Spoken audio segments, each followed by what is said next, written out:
right? A lot of times we hang on to stuff. We all do, and I'm as human, if not more. I get attached to stuff, hang on to stuff, expecting something, and feeling that let down.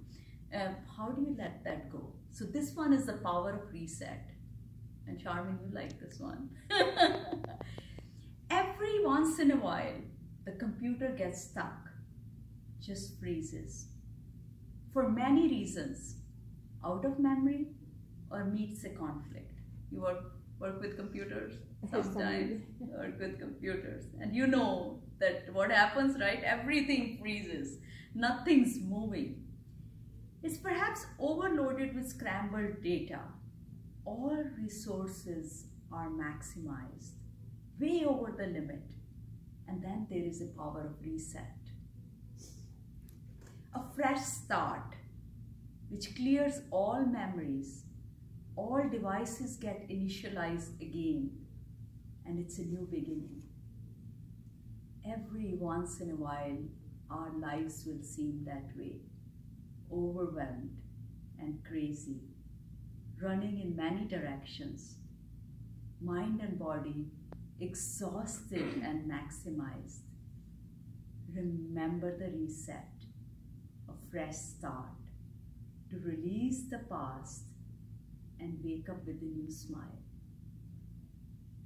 The power of letting go is greater than the power of holding on. Beautiful, understand. I actually made effort to put it in the language of the people who work with computers to understand. No, I mean like people who have no... I think we'll find another metaphor which they could relate to in those times, because I don't think that was that much a challenge of living in the moment. I feel that it is the last 200 years, industrialization and how lives have become more and more busy. But I bet it might have been a challenge 500 years ago too. And then we will use what was relevant that time. Yeah. We wonder, we might think they didn't have the difficulties, but they probably had them. They just didn't realize it might be maximized. Yeah, you're true. True. But this is very clear metaphor. Yeah, reset. Yeah, reset. Excuse me. I wanted to buy something and I wanted to listen to you. Yeah. It was nice to hear, those poems. They're very nice and beautiful. Thank you. Thank you. Here I'm doing some reading, and hope you like these. I'm gonna snag your book. I'm gonna just go ahead and get it. Okay. Where is it is they are selling it right in the front. Let me just get the book. That's gonna make sense, because now I'll have context for what you're talking about. Okay. Right. Okay, bring it and then we will continue. All right. I had a very difficult time about a month and a half ago. A very dear uncle of mine, my maternal uncle, he suddenly passed away. And this poem was written actually not before he passed away. This was written when I visited New York, in the Central Park of New York, where I had written this. And that was my last conversation with him. I remember that this poem was written around the same hour when he called me and we were talking. So in some way, this is a tribute to him, and this is just such an opportune time to do that. Central Park in spring. The leafless elms have found their leaves. They look fashionable in the new green. The cherry blossoms have shed their petals, turning the earth below them into white and pink carpet. Tiny 5-petaled white flowers with heads which are pink. There are perhaps 1 million of them on the hawthorn trees. Those are these beautiful white, loaded with those white flowers, those trees. Magnolias are not far behind. Many blooming ones you will find.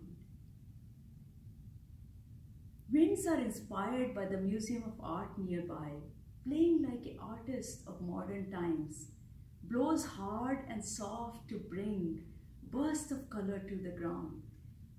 Sometimes designs a flower's mound. Spring is at its best in the city of New York Central Park. Let's do that. Is that